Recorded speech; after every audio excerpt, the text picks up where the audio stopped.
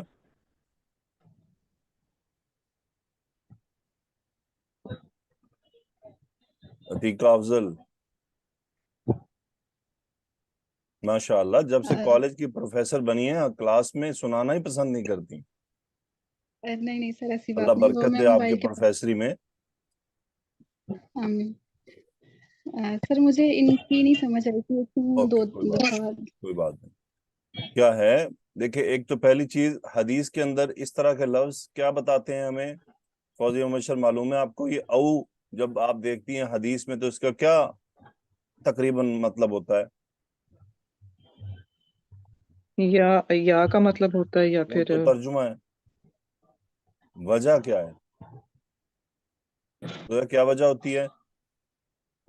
ہاں استاد، مجھے ایسا دھیان ہے کہ یعنی راوی کو شک ہے کہ ان میں سے کچھ ایک فرمایا ہاں، نبی کریم صلی ویری اللہ گڈ. علیہ وسلم نے. راوی کو شک ہے، یہ راوی کے شک کو ظاہر کرتا ہے کہ یا تو تملآنی کہا تھا یا پھر کیا ہے، تملأ کہا تھا. یہ تملؤ. راوی کا شک ہے، ٹھیک ہے. جی دیکھیں جی راویان جو تھے وہ کتنے احتیاط کرتے تھے، ان کو شک بھی وہ اپنا ظاہر کر دیتے تھے کہ مجھے شک ہے کہ ایسے کہا تھا. اچھا، اس کی کیا وجہ؟ اگر آپ اس کو ہیا مان لیں تو اس کا مطلب یہ دونوں کو ایک ہی کلمہ کے طور پر لیا جا رہا ہے، ٹھیک ہے. جی جی ٹھیک ہے، جی جی ایک سر ہی کلمہ لے لیا نا، اس کو آپ نے جوڑ دیا ساتھ، کہ سبحان اللہ والحمد للہ، یعنی یہ دونوں مل کر تملأ ما بین السماوات والارض. اور یہ بھی آپ کا جواب درست ہے کہ تملأ میں ہیا کی جو ہے وہ الگ الگ بھی جا سکتا ہے، یعنی دونوں میں سے ہر ایک جو ہے وہ یہ خصوصیت رکھتا ہے، ٹھیک ہے. وہ ہم کیوں یہ کہہ سکتے ہیں کہ دیکھیں پہلے آیا الحمدللہ تملأ المیزان، الحمدللہ کہہ دینا یہ میزان کو بھر دیتا ہے. لیکن اگر ہم آگے جائیں نا کہ ما بین السماوات والارض، تو پھر اس کا مطلب یہ دونوں مل کر یہ بھرتے ہیں، کیونکہ دونوں کا الگ الگ وزن ہے، ٹھیک ہے. کیونکہ الحمدللہ اکیلا میزان کو بھر رہا ہے، اور جب ساتھ سبحان اللہ مل گیا تو اس نے کیا کیا؟ ما بین السماوات والارض. اوکے، مجھے بتائیں رفیق النساء، ماں کی جی اعرابی سر. حالت کیا ہے؟ رفع، نصب یا جر؟ نصب سر. کیوں؟ مفعول بن رہا ہے موصولہ کے اپنے صلہ کے ساتھ. مفعول بن رہا ہے، ویری گڈ. آگے صلہ کیا ہے اس کا؟ بین السماوات والارض. ٹھیک ہے. عتیقہ یہاں تک کا ترجمہ کر دیں حدیث کا پوری کا. قال رسول اللہ، رسول صلی اللہ علیہ وآلہ وسلم نے کہا، ایک منٹ یہ جہاں سے شور آ رہا ہے وہ میوٹ کر دیں. عتیقہ آپ میری طرف سے آ رہا ہے سر. رفیق اور نساء، آپ کو پتا ہونا چاہیے کہ آپ کی طرف سے شور آ رہا ہے. اسٹوڈنٹ کو خود بھی کچھ جو ہے نا فہم ہونا چاہیے کہ میرے جو بیک گراؤنڈ پہ شور ہو رہا ہے وہ باقیوں کو ڈسٹرب کر رہا ہے. اوکے، عتیقہ پڑھیں. جی. رسول اکرم صلی اللہ علیہ وآلہ وسلم نے فرمایا، پاکی نصف ایمان ہے، اور الحمدللہ میزان کو بھر دیتا ہے، اور سبحان اللہ اور الحمدللہ یہ دونوں زمین اور آسمان کے درمیان کو بھر دیتے ہیں. ہاں جی، زمین و آسمان کے درمیان جو کچھ بھی ہے، ماں ہے نا، ماں جو کچھ بھی ہے زمین و آسمان کے درمیان اس کو بھر دیتا ہے. Okay, good. فہیمہ افضل الصلاۃ نور. ٹھیک سر جی اس میں الصلاۃ مبتدا ہے اور نور خبر ٹھیک ہے گڈ. کیا ترجمہ ہوا؟ اور نماز روشنی ہے. عبید اللہ عروج عبید اللہ الصدقۃ برہان. الصدقہ مبتدا ہے، برہان خبر ہے.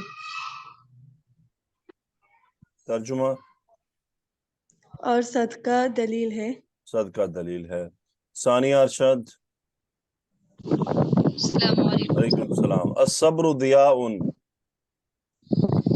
الصبر مبتدا ضیاء خبر اور صبر روشنی ہے. ٹھیک ہے اوکے. ثانیہ آپ میوٹ کر لیں، آپ کی ہوا کی آواز آ رہی ہے شدت سے. لبنہ جی سر. القرآن حجت لک او علیک کیا مطلب ہے؟ جی سر، قرآن حجت ہے تمہارے حق میں یا تمہارے خلاف. میں نے تو پہلے گرامر پوچھتا ہوں، آپ لوگ کیا کرتے ہیں؟ جی سر، آپ نے مطلب پوچھا تو میں. جی میرا مبتدا مطلب ہمیشہ القرآن. یہی ہوتا ہے کہ آپ پہلے گرامر بتایا کریں. جی سر سوری. القرآن مبتدا حجت خبر ہے، اور لکا جو ہے یہ متعلق خبر ہو گیا، اور عطف کے ساتھ یہ دوسرا متعلق ہو گیا علیہ کا. ٹھیک ہے. او یعنی او یہ یا یعنی یا کے لیے آ گیا کہ یا کے میں. دونوں میں سے اختیار. القرآن حجت لک او علیک. اوکے جی ٹھیک سر. ہے. رخسانہ چودھری. جی سر، کل الناسی کا کیا مقام ہے جملے میں؟ یہ مرکب اضافی ہو کر مبتدا بن رہا ہے. ٹھیک ہے. حمیرہ شیخ یغدو کیا بن رہا ہے جملے میں؟ یغدو جو ہے وہ خبر بن رہا ہے اس کی نا. یہ فعل ہے، اس میں کیا ہے؟ فعل ہے، فعل مضارع ہے. مضارع ہوتا یغدو ہے، آپ سے کو کتنی بار بتایا؟ مضارع. ہاں جی مضارع ہے. فاعل کیا ہے؟ فاعل جو ہے ہوا ہے جو پیچھے کل الناس کی طرف جا رہا ہے. ٹھیک ہے. تو غین دال اور واو غدا یغدو باب نون سے. بتا جی بالکل. اس کا مطلب ہوتا ہے صبح کو بیسیکلی کسی چیز کے لیے نکلنا. ٹھیک ہے. جی بالکل. صبح کو. سو کل الناس یغدو، ہر آدمی صبح کو نکلتا ہے. یعنی آدمیوں میں سے ہر ایک صبح کو نکلتا ہے. ایسا ہی ہے نا، ہر آدمی نکلتا ہے صبح. جی بچے بھی ہر نکلتے ہیں، ہر بڑے بھی آدمی نکلتے ہیں. کا جی بالکل بالکل. ٹھیک ہے گڈ. مجھے یہ بتائیے زویا نفسہ منصوب کیوں ہے؟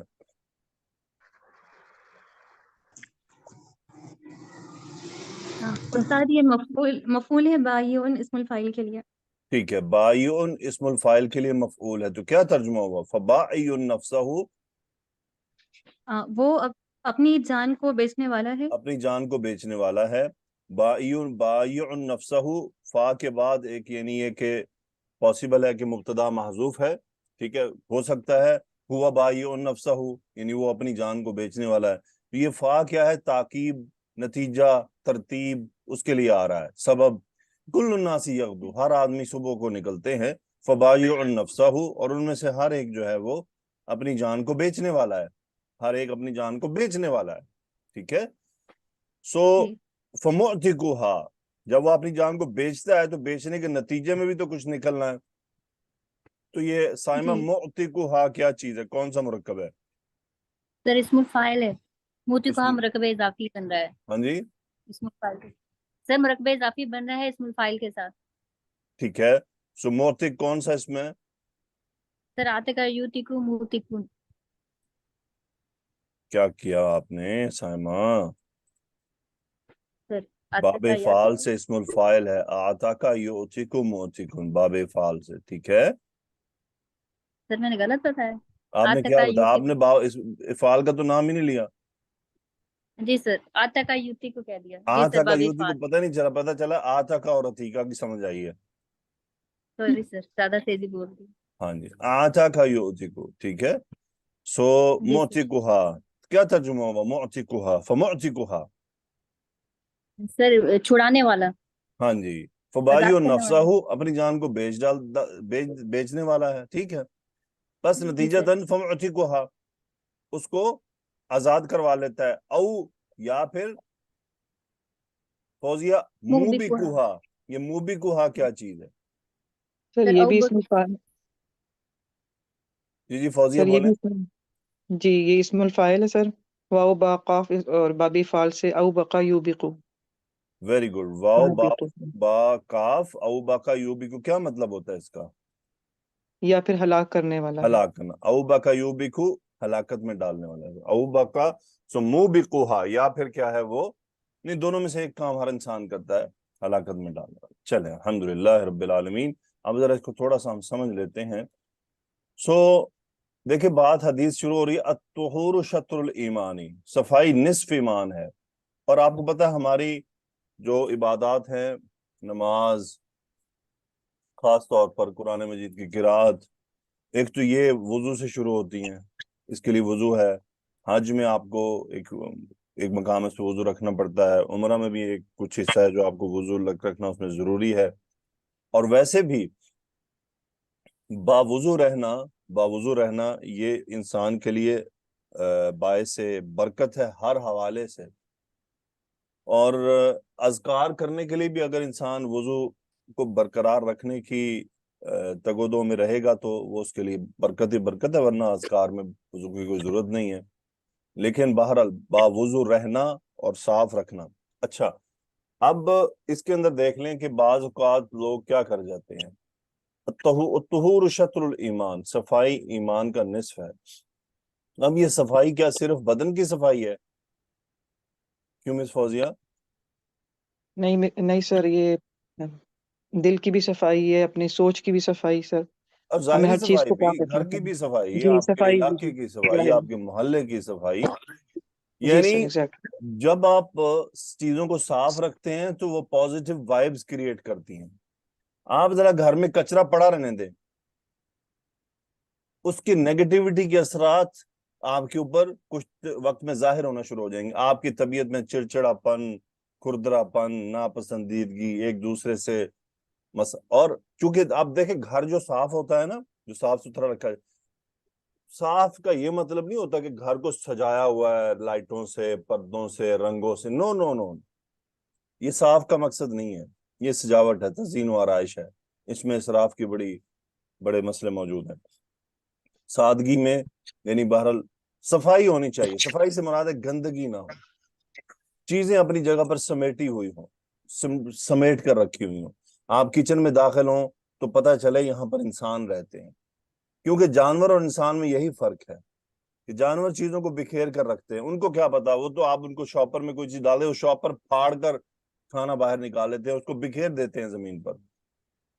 ان کو اس سے کوئی پرواہ نہیں ہے گندگی ہے یہ کیا ہے. انسان نہیں نا، عقل نہیں ہے نا ان کے اندر، سوچنے کی یہ صلاحیت نہیں ہے. اللہ تعالیٰ نے انسان کو عقل دی ہے. الطہور شطر الایمان، ایمان کا نصف ہے. اچھا یہ بات صرف ہم جب بعض دفعہ سوچتے ہیں، ہم شاید وضو اور جنابت تک ہی لے جاتے ہیں. پہلی چیز، انسان جب جنابت کا شکار ہو جائے تو اس کو ڈیلے نہ کرے، اس کو مؤخر نہ کرے. کیونکہ جو روحیں بڑی ایمان والی ہوتی ہیں نا، اور وہ اعمال صالحہ کرنے کے اوپر ہوتی ہیں، اذکار کرنے والی ہوتی ہیں، جب بھی وہ جنابت کی کیفیت میں داخل ہو جاتی ہیں تو ان پر وہ جو وقت ہوتا ہے وہ بھاری ہوتا ہے. یعنی وہ اس کو اپنے نفس پر وزن فیل کرتی ہیں. حالانکہ حرج نہیں ہے، یعنی انسان کو اگر کوئی جنابت ہوئی رات کو تو اس کو صبح فجر کی نماز ڈیلے کر لے، کوئی حرج نہیں ہے اس میں. لیکن ایک انسان کی طبیعت ہوتی ہے، وہ جو ایمان والے ہوتے ہیں، جو اعمال والے ہوتے ہیں نا، ان کی طبیعت اس میں گوارا نہیں کرتی کہ اس کو ڈیلے کیا جائے. تو ان کو چاہیے کہ وہ اس کو ڈیلے نہیں. ویسے کوئی بھی چاہیے تو یہی کہ بندہ غسل کر کے سوئے، الا یہ کہ اس کو کوئی مجبوری نہ ہو، اس کو کوئی تاخیر، بہت زیادہ پریشانی، یعنی یہ نہ ہو کہ برف والا پانی ہو یا ایسی کیفیت ہو کہ وہ بیمار ہو جائے جس سے اس کو، تو پھر تو تھوڑا اس کے ڈیلے کی کوئی گنجائش ہے. ادروائز اس کو نہیں کرنا چاہیے، ایسا ڈیلے نہیں کرنا چاہیے. سیکنڈ تھنگ، باوضو رہنا. تھرڈ تھنگ، اب صفائی گھر کی بھی رکھنا اپنے معاشرے میں. اب دیکھیں صفائی گھر بچوں کو بتائی ہوتی کہ بھئی یہ جو باہر گلی میں ہے. اب ہمیں کیا ہوتا تھا بچپن میں کہ اے ذرا باہر گلی سے سٹ کے ہمیں نا. مس فوزیہ ایسا سنا ہے کبھی آپ نے؟ جو گھروں میں کچرا ہوتا، جی سر. گھر میں باہر گلی سے سٹ گیا، جی سر اکثر تو پھر کہہ جب دیتی بچہ ہیں. باہر گلی میں پھینکنے جا رہا ہے تو اس کا مطلب آپ نے اس کو صرف یہی بتایا کہ گھر میں صفائی رکھنی ہے، باہر جو مرضی کچرا ڈال دو. ہاں یہ ہو سکتا ہے اگر بچوں کو یہ بتایا کہ باہر جو کچرے کی ایک جگہ ہے وہاں ڈال کر آنا ہے، آگے پیچھے نہیں پھینکنا. تو ہم کیا ہوتے تھے بچپن نکلتے نا گلی میں تو دیوار کے ساتھ ڈفرنٹ ڈھیریاں لگی ہوتی تھی، کیونکہ ہمیں تو یہی کہا گیا باہر پھینک کے آؤ. ٹھیک ہے، تو یہ ٹریننگ گھر سے ہوتی ہے. ہمارے پاکستان میں جو باہر گند کے مسائل ہیں یہ بیسیکلی یہ نکلے گھروں سے ہی ہیں. تو وہ گھر والے نہیں بتاتے نا، یہ شروع سے ٹریننگ تھی. اب تو خیر اتنا بگاڑ آ چکا ہے کہ وہ حکومت بھی اس میں شامل ہو گئی اس گند میں، کہ ان کو بھی پرواہ نہیں ہے، پڑھا ہے تو پڑھا ہے، اور جو کام کرنے والے اس کی فیس سے تنخواہیں لے رہے ہیں ان کو بھی پرواہ نہیں ہے. اب مجھے بتائیں جس علاقے میں باہر گند، غلاظت، بدبو یہ سب ہوگا وہاں کیا خیال ہے؟ ایمان کی شعائیں پھوٹیں گی؟ وہاں حالات درست ہوں گے؟ وہاں گند ہی آئے گا. نفس کے اوپر بھی اس کے اثرات ہوتے ہیں. یہ طہور شطر الایمان، ایمان کا نصف ہے. بعض ہمارے پاکستان میں مشہور ہے جی مغرب کے بعد جھاڑو نہیں دینا، مغرب کے بعد باہر سے سارا کچرا اٹھا کے گھر ڈال لیا کریں اگر مغرب کے بعد جھاڑو نہیں دے رہے. جہالت. ایک جگہ ہمیں اسلام تعلیم دیتا ہے الطہور شطر الایمان، صفائی نصف ایمان ہے، اور یہاں شام کے بعد جو ہے نا جھاڑو نہیں دینا بے برکتی ہو جاتی ہے. سنا ہے کبھی آپ نے مس فوزیہ، سائمہ، لمنا، کسی نے؟ جی سر، جی بہت رزق میں کمی ہو جاتی ہے. کیڑے پاسوں رزق کی کمی ہوندی ہے؟ کس نے کہا؟ جو حدیث مغرب کے بعد جھاڑو دینے سے منع کرتی ہے اس کی وجہ ہے. اس کی وجہ یہ ہے ایسے گھر جہاں پر لائٹ، اس وقت لائٹ نہیں ہوتی تھی، ٹھیک ہے نا مس فوزیہ، رخسانہ وغیرہ، اس وقت لائٹ نہیں ہوتی تھی. اب جب لائٹ نہیں ہے اور آپ مغرب کے بعد جھاڑو دینے لگی ہیں تو بچھو، سانپ، ان سے کون بچے گا؟ کہاں سے نظر آئیں گے آپ کو یہ؟ کیونکہ جب آپ صفائی کرتے ہیں تو جو چھوٹے چھوٹے کہیں کچرا موجود ہے تو یہ بچھو وغیرہ اس میں چھپ جاتے ہیں. اب آپ صفائی کریں گے، جھاڑو دیں گے تو یہ باہر آئیں گے تو لامحال آپ کو نقصان پہنچائیں گے. جہاں پر مغرب کے بعد جھاڑو دینے سے منع کیا گیا ہے وہ صرف یہ وجہ ہے اندھیرے میں، کہ اندھیرے میں نظر کچھ نہیں آتا. ابھی مجھے بتائیں کون سا گھر ہے جس کے اندر اندھیرا ہوتا ہے شام کو؟ کوئی نہیں سر. کوئی بھی نہیں نہیں ہے. ہے سر کوئی. کوئی بھی نہیں ہے. تو یہ وجہ ختم ہو گئی نا. وہ وجہ گاؤں دیہات میں ہے جہاں باہر نظر کچھ نہیں آتا، وہاں یہ نہیں کرنا چاہیے. تو چونکہ رسول اللہ صلی اللہ علیہ وسلم کی تعلیمات جو ہیں وہ حکمت پر مبنی ہیں.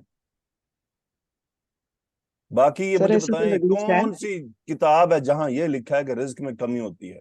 اسلام ہمیں صفائی کی تعلیم دیتا ہے. یہ کیسے ہو سکتا ہے کہ وہی اسلام اس کو بے برکتی کے ساتھ کنیکٹ کر دے؟ تو صفائی نصف ایمان سے مراد ہے کہ آپ نے ہر جگہ کو صاف رکھنا ہے. اچھا، اب آپ لوگ جو کپڑوں رکھتے ہیں اپنے الماری میں، اچھا اس کی جو میں آپ کو بات بتانے لگا اس کی دلیل میرے پاس کوئی نہیں ہے، ٹھیک ہے؟ یہ جو میں نے کچھ علماء سے سنا ہے عرب کے اندر خاص طور پہ، میں وہ بتانے لگا ہوں آپ کو. اللہ عالم ایسا ہوتا ہے یا نہیں یہ اللہ ہی بہتر جانتا ہے. اس کا علم اللہ کے پاس، میں صرف آپ تک وہ پہنچا رہا ہوں جو میں نے عرب کے کچھ علماء سے سنا ہے جنوں کے بارے میں، خاص طور پہ خواتین سے ریلیٹڈ مسئلہ ہے. کہ یہ آپ دیکھتے ہیں، میں ایک سوال کرتا ہوں سائمہ، کبھی آپ نے سنا یا آپ کا کیا اندازہ ہے یہ جنوں والے مسائل ہیں یہ آپ نے مردوں کے بارے میں زیادہ سنے ہیں یا عورتوں کے بارے میں؟ سر عورتوں کے بارے میں. عورتوں کے بارے میں زیادہ سنے. ویری گڈ، آپ نے بالکل ٹھیک کہا. تقریباً موسٹلی ہوتا بھی ایسا ہی ہے کہ عورتیں اس کا زیادہ جلدی شکار ہو جاتی ہیں، یا ان کو شکار کیا جاتا ہے. کیا ان کو شکار کیا جاتا ہے؟ اچھا دیکھیے، اللہ کی طرف سے کچھ حکمت کے فیصلے ہیں، ان کو آپ کو قبول کرنے کے علاوہ آپ کے پاس کوئی چارہ نہیں ہے. الصبر. اللہ تعالیٰ نے خاتون کے اندر ایک پروسیس رکھا ہے، وہ اس پروسیس سے ہر مہینے گزرتی ہے. اب اس پروسیس میں ہمارے معاشرے کی خواتین کیا ہوتی ہیں کہ نماز تو چلو نہیں پڑھنی، وہ ذکر سے بھی جاتی ہیں. تو انہوں ذکر کنے منع کیتا ہے؟ اپنا ذکر تو کریں نا، ذکر اذکار تو اپنے ٹائم پر پورے رکھیں، ان کو ذکر تو کریں، تسبیحات کرتی رہیں، کوئی منع نہیں ہے. صرف آپ کو قرآن یا نماز سے منع کیا گیا ہے یا روزہ رکھنے سے، ان عبادات سے، خاص عبادات جو ادروائز ذکر جو ہے وہ تو کسی بھی حالت میں ہو سکتا ہے، اس کا تو کوئی مسئلہ نہیں ہے. ذکر کرتے رہنا چاہیے. اور کیا ہے صدقہ کوئی تھوڑا بہت ضرور نکالیں. اس کی وجہ یہ نہیں ہے کہ خدا نہ خواستہ یہ کوئی ایسا ہے کہ جو آٹومیٹکلی آپ پر کوئی مسائل آ جاتے ہیں، لیکن یہ وہ اوقات ہوتے ہیں جن میں جو لوگ آپ کو نقصان پہنچانے کی کوشش میں لگے ہوئے ہیں، آپ کو، کیونکہ یہ ایک تو حقیقت ہے نا کہ جادو جو ہے وہ یہ خرابیاں موجود ہیں اور اس کے کہیں نہ کہیں یعنی اثرات بھی ہوتے ہیں. بے شک وہ اللہ کی مرضی کے بغیر نہیں آ سکتے، تو یہ جن وغیرہ اور یہ چیزیں بھی نقصان پہنچاتی ہیں اگر انسان پروٹیکشن نہ لے. یعنی آپ اگر اپنی پروٹیکشن نہیں کریں گے تو صاف ظاہر ہے کہ نقصان دہ چیز آپ کو نقصان تو پہنچائے گی نا. شر تو اس میں موجود ہے، جن میں شر موجود ہے. تو کیسے ہو سکتا ہے کہ ایک چیز میں حرارت ہے اور آپ اسے قریب جائیں یا اس کو آپشن دیں کہ وہ آپ کے قریب آئے تو آپ کو جلائے نہیں، تو ممکن نہیں ہے. تو اس کی پروٹیکشن تو آپ کو رکھنی ہے. اب روزانہ جب آپ نماز پڑھتی ہیں، صبح شام کے اذکار کرتی ہیں، تو آپ ایک پروٹیکشن میں ہوتی ہیں، روحانی پروٹیکشن ہوتی ہے. لیکن جب آپ خاص دنوں کے اندر داخل ہوتی ہیں تو اب اس پروٹیکشن میں تھوڑی سی کمزوری اور کہیں کچھ آتا ہے. اب آپ کو کرنا یہ ہے کہ آپ تسبیحات کو جاری رکھا کریں، اپنی تسبیحات کیا کریں، اس سے نہ رکا کریں، صدقہ ضرور ہلکا پھلکا دیتی رہا کریں. تھرڈ تھنگ، خاتون کیا کرتی ہیں کہ وہ اپنے کپڑوں کی حفاظت نہیں کرتی ہیں. یہ جتنے بھی شیاطین ہیں، یہ جو آپ کے گھر میں آنے والی کام کرنے والی مائیاں، یہ جو آپ کا نقصان چاہنے والی آپ کے رشتہ دار خواتین، یہ کیا کرتی ہیں؟ یہ آپ کے کچھ لباسوں کو استعمال کرتی ہیں اس غلیظ کام کے لیے. اسی لیے میں نے ایک عالم دین کو سنا، انہوں نے کہا کہ خاص طور پر خواتین کو چاہیے، ویسے تو مردوں کے لیے بھی یہی انہوں نے کہا تھا. میں کہا کہ آپ دیکھتے ہیں واش روم میں آپ گئے، آپ نے کپڑے اتارے ہیں وہاں لٹکا دیے ہیں، نہیں، اس کو سمیٹیں. جو دھونے والے ہیں اس کو فوراً دھوئیں. جب سے مشینیں آئی ہیں تو ہم نے تو کہا چلو ایک ہفتے کے اکٹھے ہی دھوئیں گے. ایسا نہ کیا کریں، کوئی بہت زیادہ ڈیلے نہ کیا کریں. ہر دوسرے تیسرے دن آپ مشین میں ڈالیں. آپ نے کون سا ہاتھ سے دھونے آپ کہ آپ کے ہاتھوں کو تکلیف ہو رہی ہے؟ جو تکلیف اٹھانی ہے مشین نے اٹھانی ہے. یعنی ہم اتنے کاہل ہو گئے ہیں کہ مشینوں کے باوجود بھی ڈیلے کرتے ہیں. مشین آ گئی بھائی، مشین کا زور لگے گا، لگا دو، کیا تمہیں کیا پرابلم ہے، ڈالو اس میں، دھل جائیں گے. یا اکٹھے کرنے کا ایشو ہے. بہرحال ان کا کہنا تھا کہ جو تو کپڑے استعمال ہو چکے ہوں ان کو، یعنی گندے ہو چکے ہیں، ان کو دھونے کے لیے ڈیلے نہیں کرنا چاہیے، ان کو فوراً دھوئیں. اور یہ جو ہمارے معاشروں میں واش روم میں لٹکا کے اکٹھے کر کے ڈھیر لگا دیتے ہیں ایک ہفتے کا، یہ نہیں کرنا چاہیے. سیکنڈ تھنگ انہوں نے کہی تھی کہ آپ لوگ اپنے جو آپ کی الماریاں ہیں ان میں جو آپ کپڑے رکھتے ہیں ایسے بالکل بکھیر کر، ان کو ایسا نہیں رکھنا چاہیے، ان کو بالکل ترتیب سے رکھیں. کیونکہ یہ بکھیری چیزیں، یہ سب چیزیں یہ جنوں کو تھوڑی اٹریکٹ کرتی ہیں. ٹھیک ہے نا؟ تو جو کوئی خدا نہ خواستہ کوئی نقصان کو پہنچانا چاہے تو صاف ظاہر ہے کہ اس کے لیے پھر یہ راستے ہوتے ہیں. تو ہمیں اپنی طرف سے اسباب اپنانے چاہیے. بچانا اللہ نہیں ہے، انسان کچھ نہیں کر سکتا. بہرحال آپ کو پتہ ہے کہ جادو جن سے بچنے کے لیے اللہ تعالیٰ نے قرآن مجید میں آیات نازل کی ہیں. سورہ بقرہ کو پڑھا کریں، کل موجود ہیں آخری، ان کو پڑھا کریں، اور جو دعائیں ہیں صبح شام کے اذکار، انشاءاللہ کچھ بھی نہیں ہوتا. لیکن یہ ہے کہ باقی یہ جو چیزیں ہیں یہ بھی اپنے اپنے فائدے رکھتی ہیں. الطہور شطر الایمان، گھر کی صفائی، انسان کے دماغ کی صفائی، انسان کی ظاہری صفائی، اس کے کپڑوں کی صفائی، تو یہ آدھا ایمان ہے. یعنی یہ بیسیکلی انسان کو منور رکھتا ہے، اس کی روح کی طمانینت کا باعث بنتا ہے، اس کو سکون دیتا ہے. لیکن ایمان، جس میں ایمان نہیں ہے وہ چاہے صبح شام صاف ہوتا رہا، اس کو کوئی فرق نہیں پڑتا. یہ دیکھ لیں ہندو، ان میں بھی آخر کچھ تو صاف بھی ہوتے ہیں، لیکن یہ گندے ہی ہیں، اتنے غلیظ ہیں، اس میں سمیلیں آتی ہیں ان میں سے، الاعاذ باللہ، اللہ کی پناہ. ایک تو ان کے اندر ظاہری یہ ایسے غلیظ لوگ ہیں کہ ان کے ہاں ٹوائلٹ جانے کے بعد ہاتھ دھونے چھونے کا کوئی کانسیپٹ نہیں. میں یو اے میں جاب کرتا تھا تو میں ان کو ہاتھ ملا لیتا تھا. ایک دن میں نے ایک کو دیکھا، اس نے، یعنی وہ، میں ڈیوٹی پر تھا تو اس نے جناب کھڑے کھڑے ہی اپنا رفع حاجت کی، اور جناب اس کے بعد بس ٹھیک ہے وہ نارمل. اس کے بعد میں وہاں 3 سال رہا، میں نے کسی سے ہاتھ نہیں ملایا. تو جب میری وہاں سے ریزگنیشن میں نے دیا اور میں آنے لگا تو کچھ وہاں پہ عرب مسلمان تھے، انہوں نے کہا کہ یار وہ طارق جا رہا ہے تو اس کو ہم نے کچھ پارٹی دینی ہے. تو وہ جو ہندو تھے سب انڈین، وہ کہتے وہ تو ہم سے ہاتھ نہیں ملاتا تو ہم اسے کس چیز کی پارٹی دیں. مجھے یہ بات پتہ چلی، میں نے کہا الحمدللہ، مجھے ایسے غلیظ لوگوں کی پارٹی کی ضرورت بھی نہیں، جہنم میں جائیں میری طرف سے. یہ غلیظ لوگ ہیں، اور میں آج تک اس بات پر قائم ہوں. 99% میری کوشش ہوتی ہے کہ مجھے کسی ہندو سے ہاتھ نہ ملانا پڑے. اور اگر ملا بہت مجبوری ہو گئی کہ آپ پہلے تو میں بڑھانے کا موقع نہیں دیتا نا، آپ ایسے ایسے اشارے ہی نہ دیں کہ آپ کو ہاتھ بڑھانا پڑے، میں ہاتھ بڑھاتا ہی نہیں ہوں. سبب ایک ہی ہے، یہ گندے لوگ ہیں، یہ اپنے ہاتھوں کی صفائی نہیں رکھتے ہیں. کیونکہ میں نے ان کو، اور اس کا مشاہدہ میں نے ایک بار نہیں اب تو سینکڑوں بار کر لیا ہے، یہ لوگ نہیں دھوتے ہاتھ، ان کو کوئی پرواہ نہیں ہے، گند ہے کیا ہے، گندے غلیظ لوگ، اندر سے بھی گندے باہر سے بھی گندے.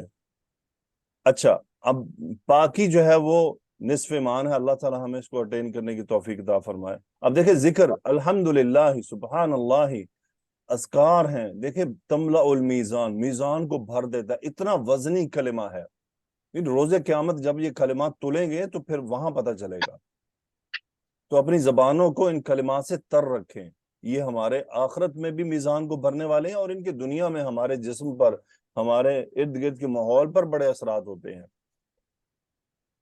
اس کے بعد الصلاۃ نور والصبر ضیاء. سائمہ کیا فرق ہے نور اور ضیاء میں؟ یہ دونوں ایک ہی چیزیں نہیں ہیں.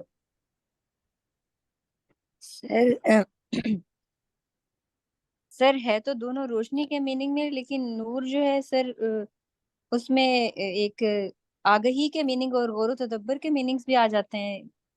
ایک دفعہ نور کو سر جب آپ نے ایکسپلین کیا تھا. اچھا نہیں سر، وہ بصیرت تھا. ہاں جی، کون بتائے گا کہ نور اور ضیاء میں کیا فرق ہے؟ زویا کیا فرق ہے؟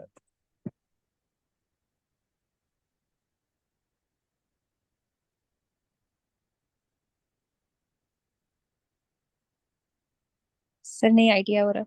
حمیرہ کیا نہیں فرق ہے؟ استاد نہیں. جی نور جو ہے وہ چاند کی روشنی کو کہتے ہیں، اور سورج ضیاء ہے تو سورج کی روشنی ہی روشنی نا، تو پھر فرق کیا ہے ہے. دونوں تو میں؟ روشنی لیکن وہ سورج کی روشنی، جیسے نہیں وہ تو اس میں فرق کیا تپش ہوا؟ ہوتی ہے. کچھ فرق بھی ہاں تو اس ہوگا میں نا. تپش ایک ہے، ٹیوب اس لائٹ میں کی ہے، ایک بلب کی ہے. جلالی روشنی ہے، ایک اچھا ٹھنڈی روشنی ہے. جلالی، ہاں یہ جلالی کیوں روشنی کتوں کر لی تسی؟ تپش والی روشنی ہے نا، جو ہاں یوں زیادہ. بولے نا، تپش ہاں والی تپش روشنی ہے. والی ہے. ہاں تو ٹھیک ہے، یہ ایک جو ہے جلالی وہ کون سی ہوتی نور ہے جو بھائی ہے مجھے وہ بتائیں؟ نورانی. کون سے صوفیوں یہ کو سنتی ہیں آپ یہ جلالی؟ نہیں میں نہیں سنتی کسی کو بھی، میں تو پھر بس آپ کی میں نے سنی اوکے، تھی کچھ، اس سورج کے جو ہے علاوہ نا میں نہیں سنتی. اس میں کیا ہے؟ تپش ہوتی ہے. تپش ہوتی ہے. سمجھ آئی سائمہ؟ جی سر. اور چاند کیا ہوتا ہے؟ چاند سر کی ٹھنڈا. ٹھنڈی روشنی ہوتی ہے. اچھا، چاند کی روشنی اپنی ہے؟ نو نہیں سر، چاند کی اپنی روشنی سورج نہیں سے. ہوتی. نہیں ہے. سورج کی کس کی اپنی ہے؟ سر اس کے اندر اپنے کیمیکلز ہوتے ہیں، وہ جو کیمیکلز ہے، اس آپس سے آگ لگی پئی ہے، سر اپنے اس سے آگ کیمیکل لگی ریئیکشنز پئی ہے، ہوتے ہیں سر. آگ سر اس کے لگی ہے. اپنے کیمیکل ریئیکشنز ہوتے ہیں جو خود وہ اپنی جو ہے. باہر جل رہا ہے، آگ لگی ہوئی ہے. ٹھیک ہے، جی سر. ضیاء کی پروڈیوس جو کرتا روشنی ہوتی ہے نا، ضیاء یہ بیسیکلی ہے. جی سر. نکلتی ہے کہاں سے؟ آگ کی سبب. جو آگ سے نکل رہی ہوتی ہے نا روشنی جلنے کے بعد، اس کو کہتے ہیں ضیاء. ٹھیک ہے. جی سر. اور جو نور ہوتا ہے یہ کسی یعنی یہ اس کی اپنی نہیں بلکہ ایکسٹرنل، یعنی ایکسٹرنل اس کو پرووائڈ کی جاتی ہے. بلب دیکھا ہے کبھی گھر میں؟ ٹیوب، جی سر. اس کی اپنی روشنی ہوتی ہے. اب بتائیں ضیاء ہے یا نور ہے؟ سر وہ دیا ہے سر. ضیاء ہے سر. وہ ضیاء ہے. نور ہے سر، نور ہے سر، وہ بجلی اس کو پرووائڈ کر رہی ہے نا روشنی. بجلی انہوں آ رہی تو کتنے سائنس پڑھی تسی؟ میں تو میٹرک تک تے گیا ہی نہیں.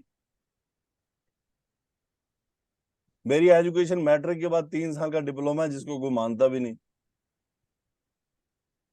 مس سائمہ آپ نے کون سی یونیورسٹی میں تعلیم حاصل کی ہے؟ سر وہ آپ ایک دم پوچھتے ہیں نا تو بندہ پہلے کنفیوز ہوتا ہے، بعد میں مجھے یاد آتا ہے کہ یہ کہنا اچھا تھا. دیکھیں، لائٹ بلب ہے، ٹیوب لائٹ ہے. ٹھیک ہے، اس کی اپنی روشنی نہیں ہے، اس کو بیسیکلی ایک سورس ملتا ہے پیچھے سے پاور کا، جی اس سر. سے وہ روشن ہو جاتا ہے. رائٹ؟ الیکٹریسٹی سے. جی سر. اب ذرا آپ غور کیجئے گا کہ سبحان اللہ، الصلاۃ نور والصبر ضیاء. نماز نور ہے اور صبر ضیاء ہے. اب دیکھیں، صبر اور صبر صلاۃ کرنا ہم دونوں مشکل ہم ہی کام ہے نا. ادا کرتے ہیں نا. ہاں. جی سر. ہم ہی ادا کرتے ہیں. نماز بھی میں پڑھ رہا ہوں، صبر بھی میں کر رہا ہوں. لیکن نور، اس کا مطلب کیا ہے کہ وہ مجھے ایکسٹرنلی پرووائڈ کیا جاتا ہے. رائٹ؟ جی سر. صبر یعنی جب میں صبر کرتا ہوں تو وہ میرے لیے ضیاء بن جاتا ہے، اس کا مطلب یہ اس کی اپنی روشنی ہے، ایسے ہی ہو گیا نا؟ جی سر، جی سر، اچھا یہ کیا ہے؟ دیکھیں جب ہم صبر کرتے ہیں تو صبر کیا ہوتا ہے، ہمارے جسم پر کیا کرتا ہے؟ سر تکلیف ایک روک لگاتا ہے، صبر ہمیں برداشت کرنا پڑتا ہے. اگاں لگ جاندیاں نے، جی سر، برداشت کرنا پڑتا ہے. مشکل ہے، بہت ٹف کام ہے. جب آپ صبر کر رہے ہوتے ہیں تو آپ کیا اپنے جسم کو، اپنے دماغ کو، اپنے خیالات کو کنٹرول کر رہے ہیں، آپ پاور فورس لگا رہے ہیں، انرجی پیدا ہو رہی ہے، تپش ہوتی ہے اس کے اندر، ایک بڑی سٹرونگ انرجی آتی ہے. صبر آسان نہیں ہے